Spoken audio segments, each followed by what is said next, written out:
यहाँ पे मैं अभी स्टीयरिंग को 1 सेकंड के लिए छोड़ रहा हूँ। ये देखिए अपने आप गाड़ी लेफ्ट में जा रही है। आप लोग देख रहे हैं, ये देखिए स्टीयरिंग अपने आप लेफ्ट में जा रहा है, गाड़ी भी अपने आप लेफ्ट में ड्रिफ्ट हो रही है, धीरे धीरे धीरे धीरे धीरे धीरे।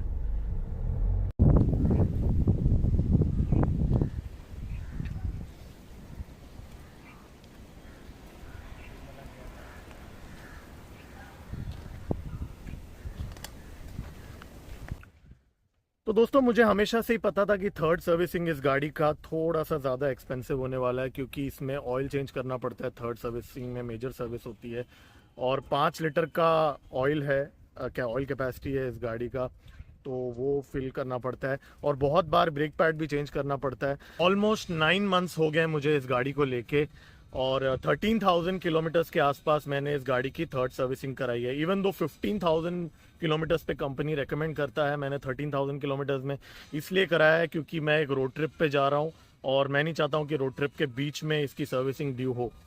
तो दरअसल इस गाड़ी की ऑयल चेंज हुई है और इस गाड़ी की ब्रेक पैड भी चेंज हुई है इस सर्विसिंग में। और थोड़ा सा मैं सरप्राइज था क्योंकि 12-13,000 के बीच में ही ब्रेक पैड इसकी गई थी। तो वो मुझे लगता है इसलिए हुआ है क्योंकि मैं ज़्यादातर ट्रैफिक में चलाता हूँ। डेली की 60-70 किलोमीटर्स की रनिंग होती है मेरी मुंबई की ट्रैफिक में, तो उसके वजह से भी मुझे लगता है इसकी ब्रेक पैड थोड़ी सी जल्दी चलेगी। तो इन टर्म्स ऑफ कॉस्ट अगर मैं बात करूँ तो कुल मिला के मुझे अप्रोक्सीमेटली 21,000 रुपीज़ का खर्चा आया।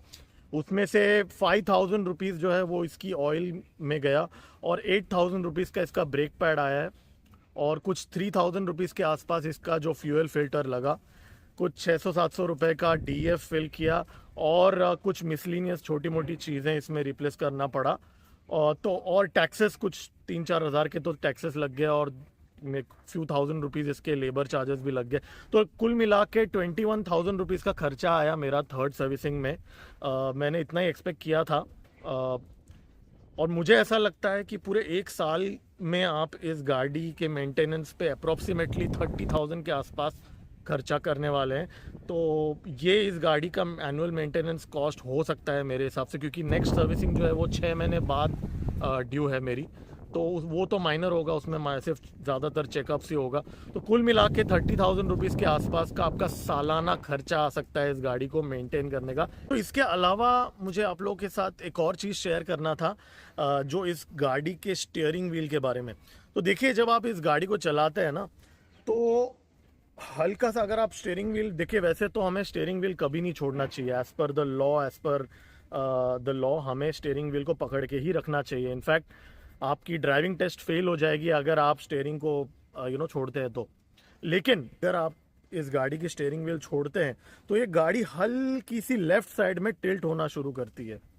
तो मुझे इनिशियली लगा कि ये एक एरर है या एक डिफेक्ट है।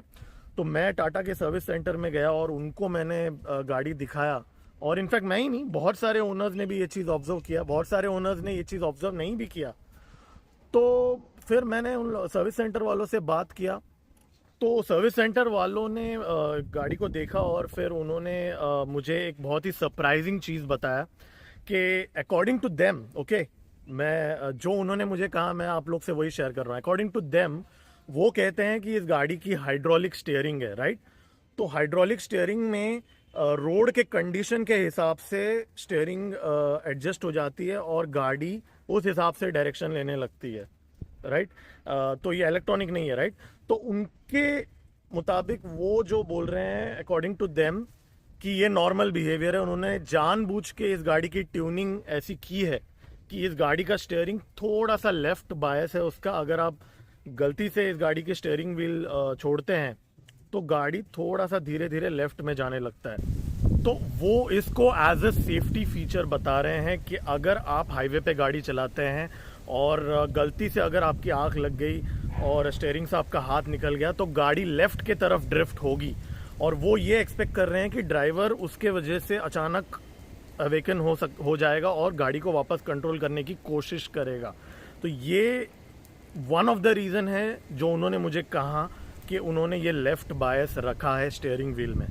इसके अलावा एक और रीज़न ये भी है कि कभी कुछ गड्ढे वगैरह आ गए और गाड़ी अचानक लेट से राइट की तरफ ना जाए, इसलिए वो भी एक रीज़न है कि उन्होंने कोई तो एक साइड का बायस रखा है स्टीयरिंग व्हील में। तो ये इस गाड़ी की नेचुरल ट्यूनिंग है इस गाड़ी के स्टीयरिंग व्हील की अकॉर्डिंग टू देम। तो मैंने उनसे पूछा कि भाई न्यूट्रल होना चाहिए, लेफ्ट में क्यों जा रहा है? तो उनका एक्सप्लेनेशन ये था कि देखिए, एज पर द लॉ आप स्टीयरिंग व्हील को छोड़ नहीं सकते। ओके, कभी भी किसी भी हालत में स्टीयरिंग व्हील को गाड़ी चलाते वक्त छोड़ना इलीगल है। ओके, तो it shouldn't matter to you, right? अगर गाड़ी स्टीयरिंग व्हील अगर आप छोड़ते हैं और थोड़ा लेफ्ट में टिल्ट होता है तो it shouldn't matter to you. तो ये उनकी पॉइंट थी सर्विस सेंटर वालों की। तो इसके बावजूद उन्होंने मुझसे ये भी कहा कि बहुत सारे ओनर्स ने इसको एज अ डिफेक्ट परसीव किया और उस सर्विस सेंटर वालों को उन्होंने कहा कि ये स्टीयरिंग व्हील जो है इसको फिक्स करके इसको न्यूट्रल पे लेके आए वापस। तो उन्होंने ओनर्स की बात सुन के, बहुत सारे ओनर्स की बात सुन के स्टीयरिंग व्हील को एडजस्ट किया एक न्यूट्रल पोजीशन पे। ओके, तो बेसिकली इसका कंक्लूजन ये है कि अगर कोई ओनर चाहता है कि स्टीयरिंग का जो लेफ्ट बायस है वो ठीक हो जाए और न्यूट्रल हो जाए, तो सर्विस सेंटर वाले उसको ट्यून करके दे रहे हैं। लेकिन कंपनी का ऑफिशियल पोजीशन ये है कि इस गाड़ी का स्टीयरिंग व्हील का लेफ्ट बायस है और कंपनी ये रेकमेंड करता है कि इसी के साथ आप गाड़ी चलाएं। इसके बावजूद अगर आपको स्टीयरिंग को वापस न्यूट्रल पे लेके आना है, अनबायस्ड करना है, तो आप वो करवा सकते हैं without any additional cost. Okay, तो ये मैंने अपने ग्रुप पे शेयर किया था। तो इसमें बहुत मिक्स्ड रिएक्शंस थे ओनर्स के। कुछ लोग बोल रहे थे कि नहीं ये डिफेक्ट है जो टाटा मोटर्स कवर अप कर रहा है और बोल रहा है कि ये इसका फीचर है, और कुछ लोग बोल रहे थे कि नहीं ये कंपनी रिकमेंडेड चीज़ है तो हमें इसको फॉलो करना चाहिए। इनिशियली जब मैं सर्विस सेंटर गया था तो मैं तो इसको फिक्स कराने के हिसाब से गया था, लेकिन ये जो पॉइंट सुनने के बाद मैं भी अभी थोड़ा सा सोच पे पड़ गया हूँ कि मैं इसको फिक्स करूँ कि ना करूँ, कि ऐसे ही रखूँ। फिलहाल तो मैंने इसको ऐसे ही रखा हुआ है क्योंकि कंपनी का ये ऑफिशियल पोजीशन है, तो मैं उसको चेंज नहीं करना चाहता हूँ। आप लोगों को क्या लगता है, कैसा होना चाहिए? ये आप कमेंट्स में मुझे लिख के बता सकते हैं कि आपकी ओपिनियन क्या है इस बारे में। तो इसके अलावा छोटी मोटी चीज़ें भी मैंने फिक्स कराई थी। मतलब सनरूफ के टॉप लेफ्ट में से थोड़ा सा क्रीकिंग आवाज़ आ रहा था। तो इस गाड़ी का ऐसा है कि वो आवाज़ ऐसा है कि हमेशा नहीं आता, ठीक है? जब भी मैं सर्विस सेंटर में दिखाने जाता हूँ तो नहीं आता आवाज़, ठीक है? और जब मैं वापस घर आता हूँ तब वापस शुरू हो जाता है। तो ये गाड़ी भी ना भाई कमाल की है। बट हालांकि उन्होंने थोड़ा बहुत फिक्स किया है, अभी अभी तो नहीं आ रहा है ये आवाज़, बट फ़नी चीज़ है, ये चीज़ हो रहा है। इसके अलावा मुझे नहीं लगता कोई इस गाड़ी में मेजर प्रॉब्लम मैंने अभी तक एक्सपीरियंस किया है। थर्ड सर्विसिंग जैसा मैंने आप लोगों को कहा 13,000 किलोमीटर्स के आसपास मैंने चलाया है, और सर्विसिंग के बाद में ऑब्वियस सी बात है, हमेशा हर गाड़ी की तरह ये भी गाड़ी थोड़ी ज़्यादा स्मूथ हो गई है। तो ओवरऑल 9 मंथ्स हो गए मुझे। मेंटेनेंस के हिसाब से कुछ ऐसा मेजर तकलीफ ऐसा जिस गाड़ी ने दिया नहीं है। ब्रेक पैड मुझे चेंज करना पड़ा, वो मेरी खुद की ड्राइविंग हैबिट है। अभी मैं रोड ट्रिप के लिए थोड़ा रेडी हो रहा हूँ, ठीक है? बहुत जल्द 3,000 किलोमीटर्स से भी ज़्यादा के रोड ट्रिप पे मैं जा रहा हूँ, तो उसकी तैयारी मैंने कर रखी है अभी सर्विसिंग करा के। तो इस रोड ट्रिप के वीडियोस में पोस्ट करते रहूँगा। Stay tuned.